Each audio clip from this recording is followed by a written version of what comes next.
মহান আল্লাহ তাবারক তাআলা আমাদের বড় ভালোবাসে তার মনোনীত মাহফিল তথা দ্বীনি মাহফিল তাফসীরে কোরআনের মাহফিলে বসে হাদিস ও কোরআনের কথা বলা শোনার তৌফিক দান করেছেন।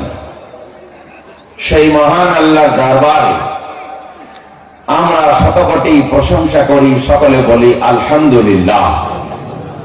তারপরে সাইয়্যিদুনা জনাবে মুহাম্মদুর রাসূলুল্লাহ সাল্লাল্লাহু আলাইহি ওয়াসাল্লামের উপর হাজার হাজার দরুদ ও শান্তির ধারা বর্ষিত হোক, সকলে বলি আল্লাহুম্মা আমিন। আজকে আমি আমার বন্ধু মাওলানা মুজিবুল্লাহ সাহেব বলেছেন অনেক মহিলা আছে, আর আমাদের প্রত্যেকের বাড়িতেই মহিলা আছে। আমাদের মেয়ে নিয়েই কারবার, মেয়ে ছাড়া আমরা বাঁচি না, আর আমরা মেয়েদের পেটেই হয়েছি। শুধু কেবলমাত্র মহিলাদের ওয়াজ হবে। আপনারা 12:30 পর্যন্ত অন্তত আমাকে সময় দেন, মাদের সম্বন্ধে কিছু আলোচনা করুন। আল্লাহ তাবারক তাআলা তৌফিক দিলে কোরআনের আয়াত পড়েছি, হাদিস শরীফ পাঠ করেছি, তার পরিপ্রেক্ষিতে মাদের সম্বন্ধে কিছু আলোচনা করে আমার বক্তৃতার জবানিকা টানবো ইনশাআল্লাহ। যে রাখা দরকার, আল্লাহ তাবারক তাআলা নবী যখন দুনিয়াতে আগমন করলেন তখন মেয়েদের কোনো মর্যাদা ছিল না। মেয়েরা ঋতুমতি হলে বাড়ি থেকে বার করে দেয়া হতো, প্রসূতি হলে বাড়ি থেকে বার করে দেয়া হতো। মেয়ে জন্ম নিলে জিন্দা দাফন করা হতো।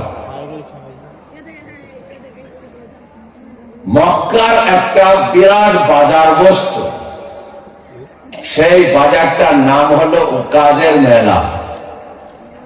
ওখানে সুন্দরী সুন্দরী মেয়ে বিক্রি হতো।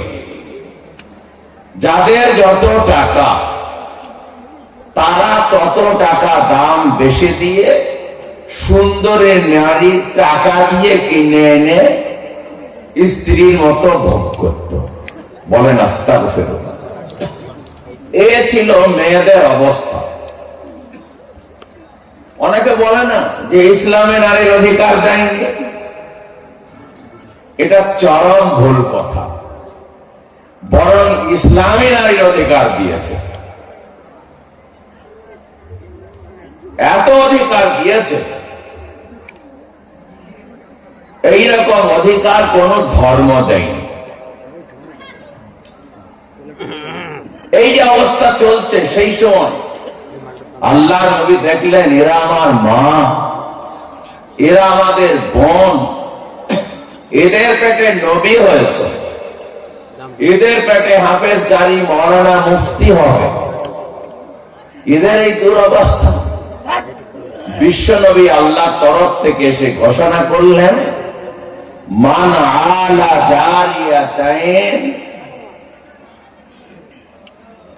আনা ওয়াহুয়া কাহাতাইন, আনা ওয়াহুয়া ফিল জান্নাতি কাহাতাইন।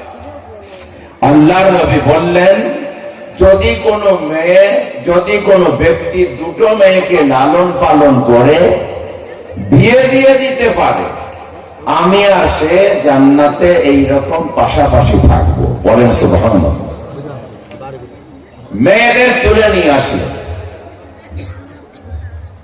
আবার আল্লাহর নবী বললেন, মান কানাত লাহু সালাসু আখওয়াতি আও সালাসু বানাতি, যদি কোনো ব্যক্তির 3টে বোন হয় কিংবা 3টে মেয়ে হয়, মানে ভাইকেও একটু ফজিলত বলে দিলেন, যদি কোনো ব্যক্তির 3টে বোন থাকে কিংবা 3টে মেয়ে থাকে, ফাআদ্দাবাহুন্না, আর যদি তাদেরকে লেখাপড়া শেখায়, শিষ্টাচার শেখায়, ফাআহসানা তা'দীবাহুন্না, আর ভালো করে শিষ্টাচার শেখায়, লেখাপড়া শেখায়, তারপরে তাদের সৎপাত্রস্থ করতে দেয়, ভালো করে বিবাহ শাদী দিয়ে দেয়, আনা ওয়া হুয়া ফিল জান্নাতি কাহাতাইন।